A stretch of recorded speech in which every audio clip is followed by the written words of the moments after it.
नमो अरिहन्ताणं नमो सिद्धाणं नमो आयर्याणं नमो वज्जायाणं नमो लोये सव्वसाहुणम्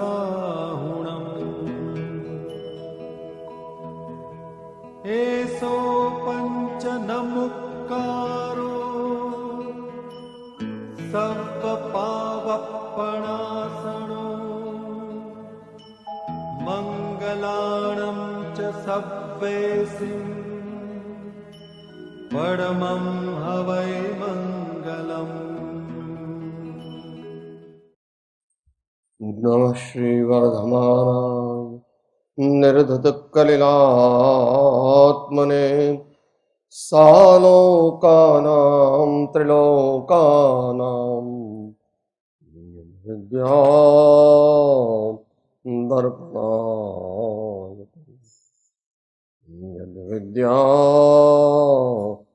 दर्पणाय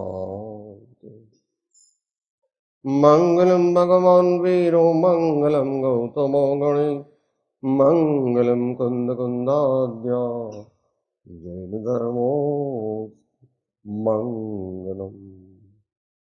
श्री परम गुरुवे नमः। परम प्राचार्य गुरुवे नमः।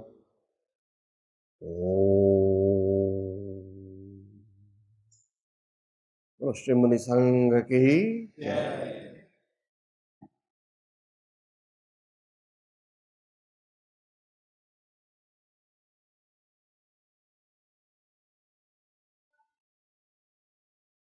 तत्व विचारणा में आज श्रीमद् राजचंद्र वचनामृत पत्रांक 569 की कुछ अंशों की विचारणा करेंगे।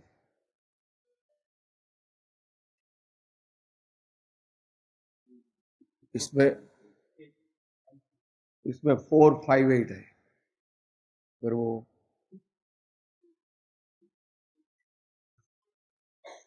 पत्रांक 569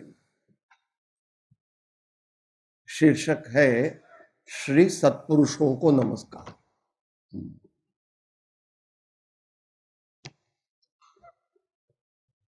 बंबई से लिखा गया पत्र है 1900 विक्रम संवत 1951।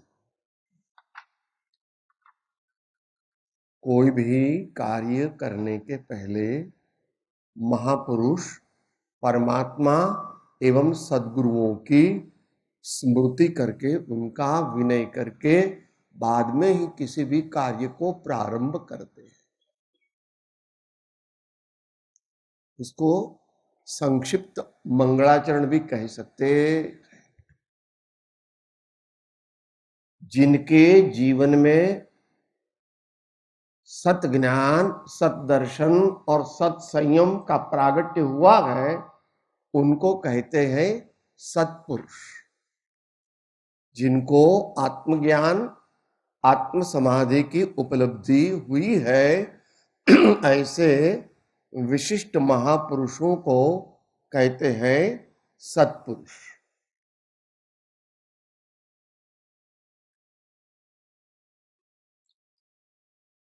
सर्व क्लेशों से और सर्व दुख से मुक्त होने का उपाय एक आत्मज्ञान है। विचार के बिना आत्मज्ञान नहीं होता और असत प्रसंग से जीव का विचार बल प्रवृत्त नहीं होता, इसमें किंचित मात्र संशय नहीं है।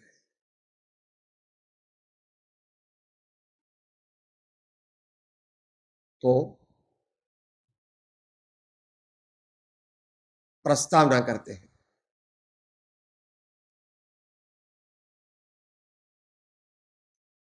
सभी जीव दुख से छूटना चाहते हैं और शाश्वत सच्चे सुख को प्राप्त करना चाहते हैं, मगर ज्यादातर लोगों को उसका उपाय मालूम नहीं है, सो इधर उधर भटक करके कुछ वस्तुओं को पाने की इच्छा, तृष्णा और उसके अनुरूप प्रवृत्ति करने में ही अपना जीवन गंवा देते हैं और दुर्गति के दुखों को प्राप्त होते हैं। यहां कहते हैं भाई, अगर तुझे सभी क्लेश और सब दुख से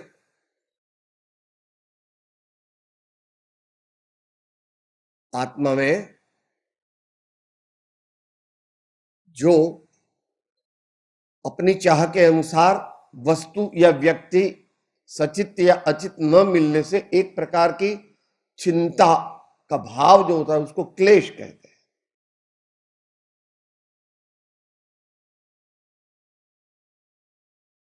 वो दुख रूपी है।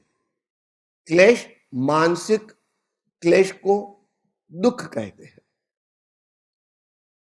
बहुत शब्दार्थ लिया जाए तो ख मायने इंद्रिय, इंद्रियों को जो प्रतिकूल लगे ऐसे पदार्थ और ऐसे संजोगों को प्राप्त होना उसको दुख कहते हैं। जब पदार्थ की मुख्यता होगी तो दुख होगा इंद्रियों की, और जब मानसिक दुविधा का अनुभव होगा तो उसको क्लेश कहते हैं। इन सब से छूटने का उपाय क्या है? नास्ति से कहा है शाश्वत आनंद की प्राप्ति का उपाय विश्व में क्या है?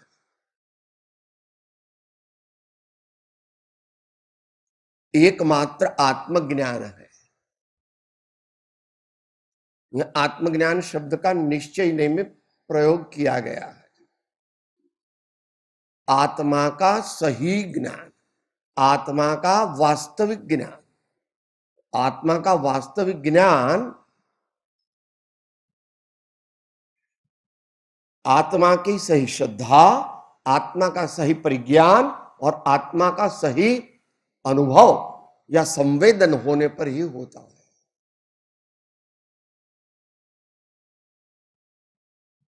आगे भी ये बात 375 में ली है, 375 में लिया है। आत्मज्ञान का शाब्दिक अर्थ तो ये होता है कि आत्मा का सही स्वरूप से परिज्ञान होना, मगर यहां निश्चय अर्थ है कि रत्नत्रय की परिणति रूप आत्मा का जो परिणाम है उसको सच्चा आत्मज्ञान कहते हैं।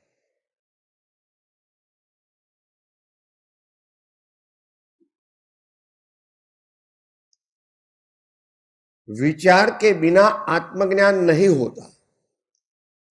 आगे बढ़े हुए साधकों के लिए है, इसलिए विचार का अर्थ यहां लेना तत्व विचार या आत्म विचार या सुविचारणा या धर्म ध्यान, जो भी आप लेना चाहे ले सकते हैं।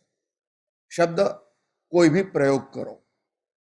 सही धर्म ध्यान होने के फल स्वरूप मोह ग्रंथि का जो भेद होता है और जो आत्मा का बोध होता है उसको आत्मज्ञान कहते हैं। यहां पर कल व्याख्या देखी थी, पुरुषार्थ सिद्धि उपाय, आत्मज्ञान आत्म परिज्ञानम इष्यते बोध, आत्म परिज्ञानम इष्यते बोध।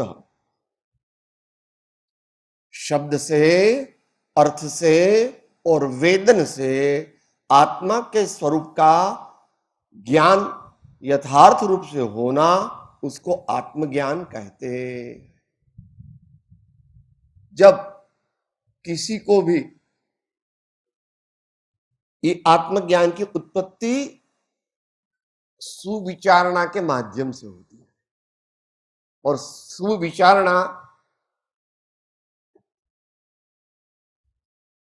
अपनी सत्पात्रता और श्री सद्गुरु का बोध इन दोनों के मिलने से उपयोग की निर्मलता और स्थिरता होती है, और वो जब अमुक हद पर पहुंचती है तो आत्मज्ञान का प्रारंभ हो जाता है। ऐसा सामान्य अर्थ है। विशिष्ट अर्थ प्रवचन सार में दिखाया है। वहां निश्चय नहीं से 238वीं गाथा की टीका में 4 चीज बताए: तत्वात् श्रद्धान, संयम, आत्मज्ञान, आगम ज्ञान और संयम। आगम ज्ञान, तत्वार्थ श्रद्धान, आत्मज्ञान और संयम के युगपत पने से जो उत्पन्न होता है, मगर वहां कुछ ऊंचे स्तर की बात की है। शुद्धोपयोगी मुनि की बात वहां कही है। यहां सामान्य आत्मज्ञान की बात भी ले लेना, क्योंकि यहां ऐसा नहीं कहा कि उत्कृष्ट आत्मज्ञान, ऐसा नहीं कुछ कहा है। विचार के बिना आत्मज्ञान नहीं होता। ये जो संदर्भ लिया है आत्मसिद्धि का, ज्यां प्रगटे सुविचारणा त्या प्रगटे निज ज्ञान, जे ज्ञान क्षय मोह थे पामे पद निर्वाण। जे ज्ञान क्षय मोह थे पामे पद निर्वाण। जिससे मोह का उन्मूलन होता है उसको आत्मज्ञान कहते हैं। उसकी तरतमता हो सकती है। वो वीतराग दर्शन ही बताएगा कि वो उन स्थान के अनुसार आत्मज्ञान की वृद्धि होती है। उसकी उत्पत्ति चतुर्थ गुण स्थान में होती है और प्राय करके उसकी उत्कृष्टता इस काल में सप्तम गुण स्थान में होती है। और फिर श्रेणी के बाद केवल ज्ञान हो जाता है। उसको आत्मज्ञान न करके परमात्म पद ऐसा लेना चाहिए। सदेह परमात्म पद, देह सहित पूर्ण पद की प्राप्ति हो गई सो पूर्ण आत्मज्ञान है। अरिहंत और सिद्ध के ज्ञान में कोई तफावत नहीं है, दोनों का ज्ञान परिपूर्ण है। मगर यहां अभी मुमुक्षु को संबोधन करके लिखा गया है। और असत्संग तथा असत प्रसंग से जीव का विचार बल प्रवृत्त नहीं होता।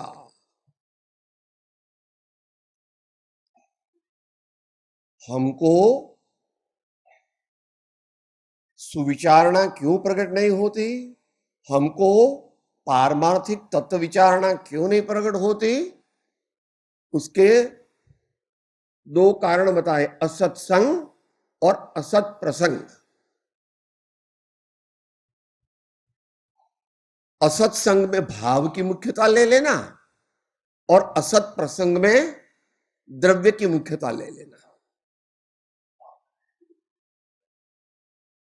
तो दुनिया के कारोबार में या तथाकथित धर्म के कारोबार में जो उलझ गया है उसको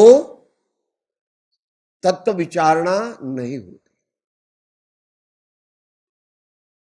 और असत प्रसंग बाह्य को लेता है, जिसको आरंभ परिग्रह की बाह्य प्रवृत्ति कहते हैं। अशुभ आरंभ और परिग्रह तो अशुभ ही होता है। इसमें जो उलझा है।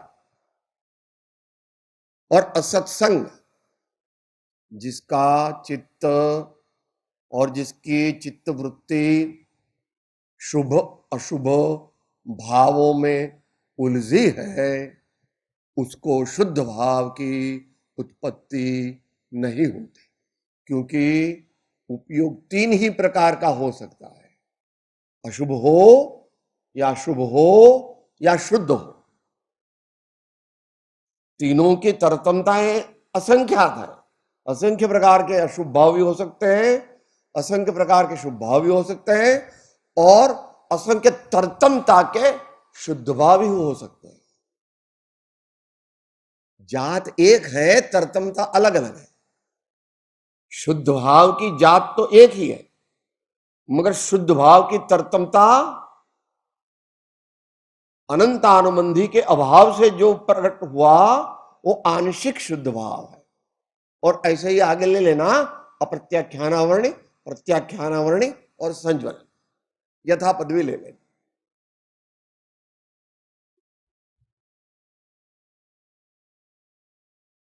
असत्संग तथा असत प्रसंग से जीव का विचार बल प्रवृत्त नहीं होता। दो चीज साथ में नहीं रहती। असत्संग असत प्रसंग भी रहे और धर्म ध्यान सुविचारणा भी होवे, ये दोनों साथ में नहीं चलते। इसमें कुछ कथन पद्धति का भेद भी है। कई महापुरुष आत्मज्ञान की उपलब्धि सप्तम गुण स्थान में ही कहते हैं, तो वो सिद्धांत पद्धति है। और कई लोग ग्रंथि मोह ग्रंथि का भेद होते जो दशा उत्पन्न होती है उसको सुविचारणा या धर्मामृत धर्म ध्यान कहते हैं।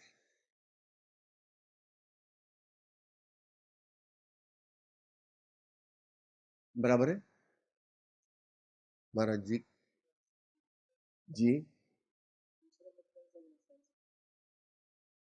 दूसरे चतुर्थ से अध्यात्म पद्धति से सोचे तो, क्योंकि ऐसा अनेक ज्ञानियों ने कहा है जो मुनि नहीं थे। अब कौल लब्धि बल तय दयाल, तुम दर्शन पाय गयो खुशा, मन शांत भयो मिट सकल द्वंद्व, चाख्यो स्वातमर दुख निकंद। दर्शन मोह व्यतीत थयु पुज्यो बोध जे, देह भिन्न चैतन केवल चैतन्य अनुज्ञान जो, ते थे प्रक्षिण चारित्र मोह विलोकिये, वर्ते एवो शुद्ध स्वरूप नु ज्ञान जो, अपूर्व अवसर एवो क्यारे आवशे। तो दोनों पद्धति का स्वीकार करना वो समीचीन है। सिद्धांत पद्धति से सप्तम गुण स्थान में आत्मा का अनुभव मान लिया जाता है और अध्यात्म पद्धति से इसका प्रारंभ चतुर्थ गुण स्थान से माना जाता है।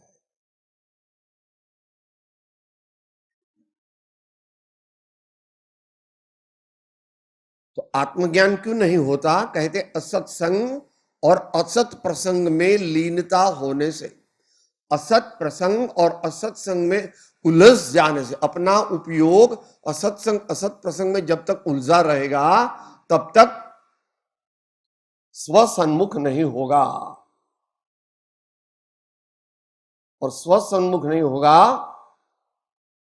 और स्वसन्मुख होते होते शुद्ध आत्म द्रव्य का पर्याय परिचय नहीं करेगी, उसमें लीन नहीं होगी, तब तक शुद्ध आत्मज्ञान का प्रकाश होगा। अंश में स्थिरता होना अनिवार्य है। आंशिक आत्मस्थिरता के बिना मोह ग्रंथि का भेद नहीं होता। उसको कई लोग स्वरूपाचरण चारित्र कहते हैं, मगर वह अनुकूल नहीं है। स्वरूपाचरण चारित्र ज्यादा 8वें श्रेणी में माना गया है, उसको सम्यक्त्वाचरण चारित्र कहते हैं। सम्यक्त के साथ जो आंशिक स्थिरता होती है उसको सम्यक आचरण चारित्र कहते हैं।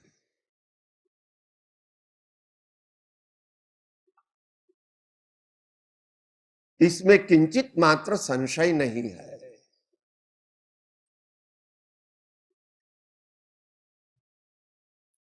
असत प्रसंग और असत संग में रहना और विचारों को आत्मा में लीन करना, ये दोनों एक साथ होना नामुमकिन है। इसलिए जिसको आत्मज्ञान चाहिए उसको क्या करना, वो समयसा नाटक में भी बताया है यथापद भी। संग त्यागी अंग त्यागी वचन तरंग त्यागी मन त्यागी बुद्धि त्यागी आपा शुद्ध कीनो है। संग त्यागी अंग त्यागी वचन तरंग त्यागी मन त्यागी बुद्धि त्यागी आपा शुद्ध कीनो है।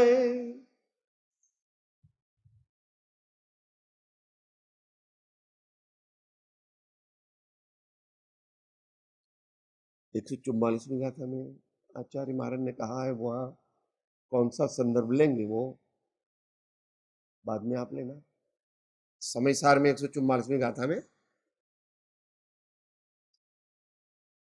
सकल अन्वय और पक्ष से रहित जो होता है उसी को समय सार की उपलब्धि होती है। 144 समय सार मूल। अभी उपाय बताते हैं कि आत्मज्ञान की प्राप्ति का क्रम क्या है। आरंभ परिग्रह की अल्पता करने से असत प्रसंग का बल घटता है। बाहर से चालू करते हैं। आरंभ परिग्रह, अशुभ हो या शुभ हो, कोई भी कार्य, समारंभ समारंभ आरंभ मन वचतन कीने प्रारंभ, ऐसा बोलते हैं ना आलोचना पाठ में। कृतकार्यत मोदन करके क्रोधादि चतुष्टय धरी के। और परिग्रह, परिग्रह मूर्छा परिग्रह, ऐसा सिद्धांत समझ लेना।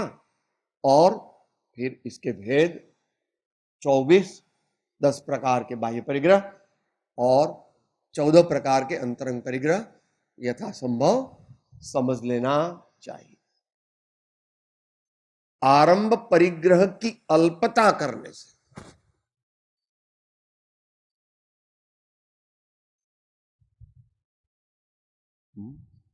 संक्षेपीकरण, संक्षेपीकरण करो,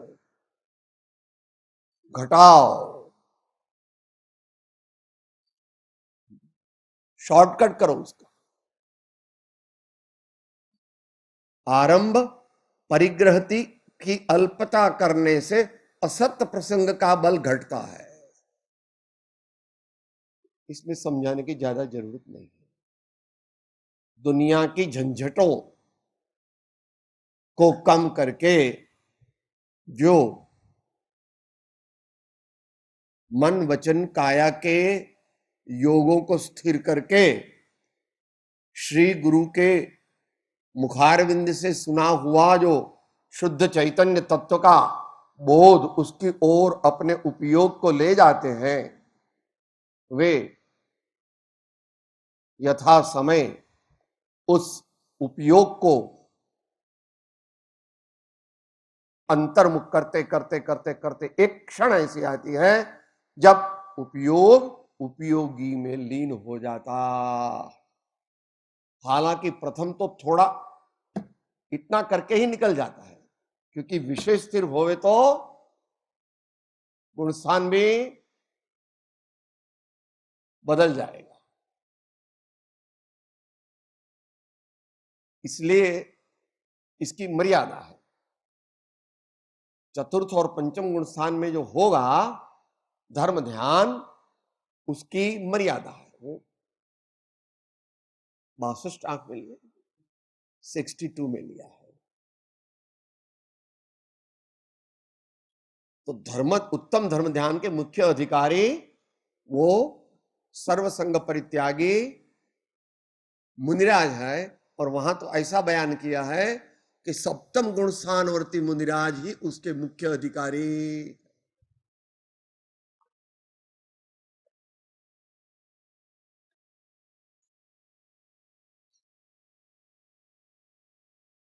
पन्ना 190 है।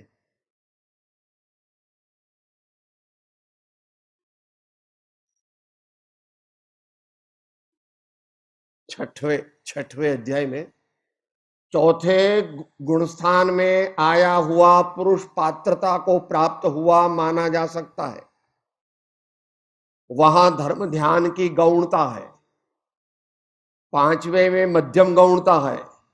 छठवें में मुख्यता तो है परंतु वह मध्यम है।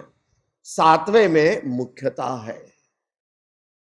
मिल गए ऊपर से छठ। तो इस प्रकार शुद्ध भाव कहा जाएगा जब तक कि चतुर्थ पंचम गुणस्थान होगा तब तक, और जब सप्तम आ जाएगा सही रूप से तो वो शुद्धोपयोग हो जाएगा। इसकी भी कई तरतमताएं पड़ती है, वो बात अलग है।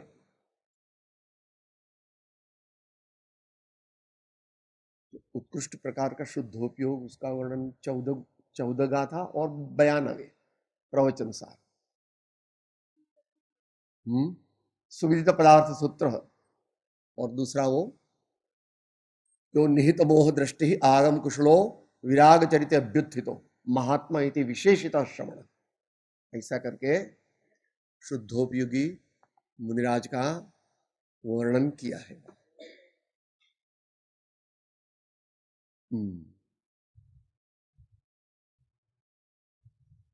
आरंभ परिग्रह की अल्पता करने से असत प्रसंग का बल घटता है। ये नेगेटिव लिखा, अभी पॉजिटिवली कहते हैं विधेयात्मक। सत्संग के आश्रय से असत्संग का बल घटता है। सत्संग में बैठना अलग है और सत्संग का आश्रय करना अलग है। बैठते तो बहुत लोग सत्संग में हैं, मगर सत्संग का आश्रय करना वो अपनी विचारधारा को स्वसन्मुख करने का जो पुरुषार्थ है वो सत्संग है, परमार्थ सत्संग।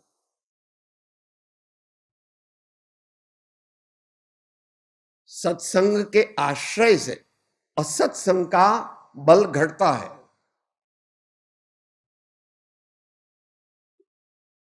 ऐसे तो वो भले वो समय सार में उच्च कक्षा में लिया, यथा यथा आश्रवेभ्यो निवर्तते तथा तथा विज्ञान घनो भवति, और यथा यथा विज्ञान घनो भवति तथा तथा आश्रवेभ्यो निवर्तते। जी हाँ हाँ बोलिए। इष्ट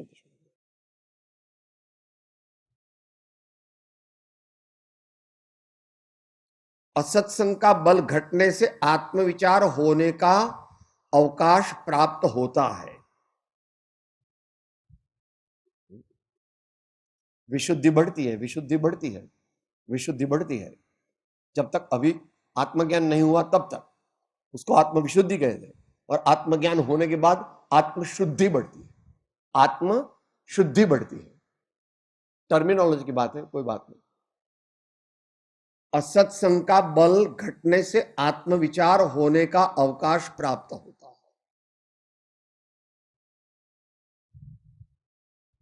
योग्य द्रव्य, योग्य क्षेत्र, योग्य काल, योग्य भाव, किसी भी कार्य की सिद्धि चारों के सानुकूल संयोग मिलने पर होती है।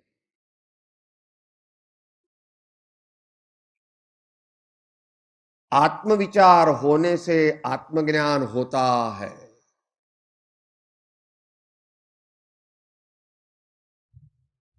ये श्रीमद राजचंद्र की विचारधारा भी है, और उसको धर्म ध्यान धर्म ध्यान धर्म ध्यान, पहले व्यवहार धर्म ध्यान, व्यवहार धर्म ध्यान, व्यवहार धर्म ध्यान, और बाद में जब स्व में लीन होने का उपक्रम प्रारंभ होता है तो अभी निश्चय धर्म ध्यान हुआ नहीं, निश्चय धर्म ध्यान की ओर लगा, और जब ऐसा समय आया कि ग्रंथि भेद हो गया तो वो निश्चय धर्म ध्यान में प्रविष्ट हो गया।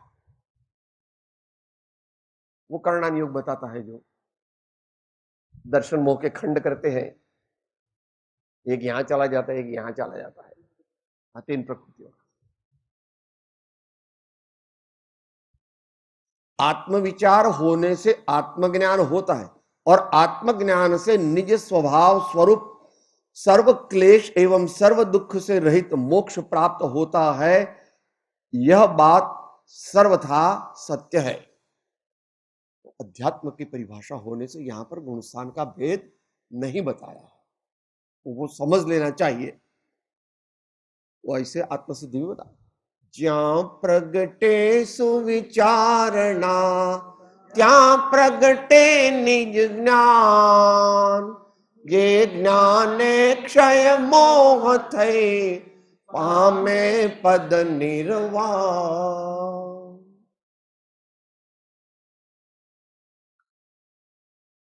तो जब वो सुविचारणा की तरतमता बढ़ती है और जिससे विशेष आत्मशुद्धि विशिष्ट उत्तम कक्षा की समाधि लगती है, उसको आचार्य महाराज ने वो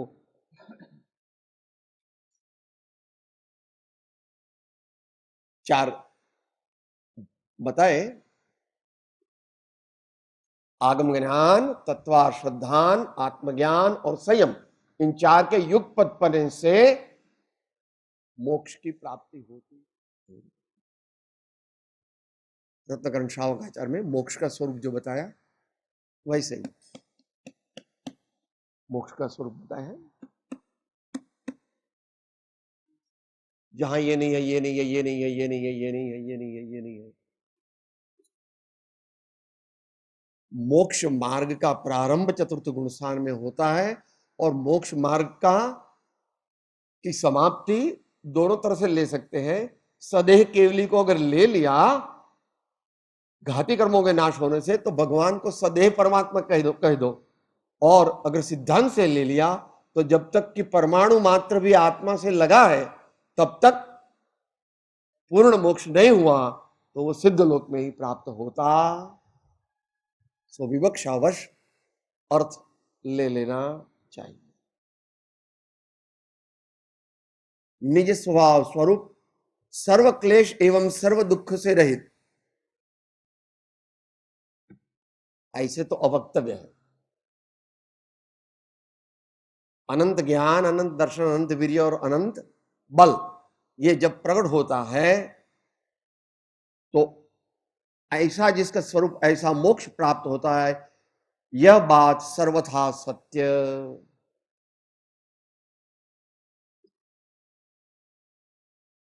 इतना लेंगे।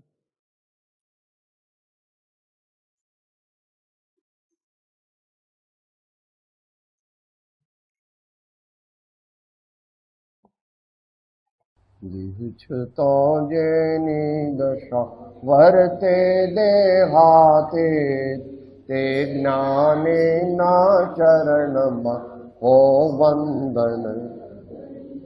उमावृत स्वामी भगवान की, सब संतन की। ओम शांति शांति शांति।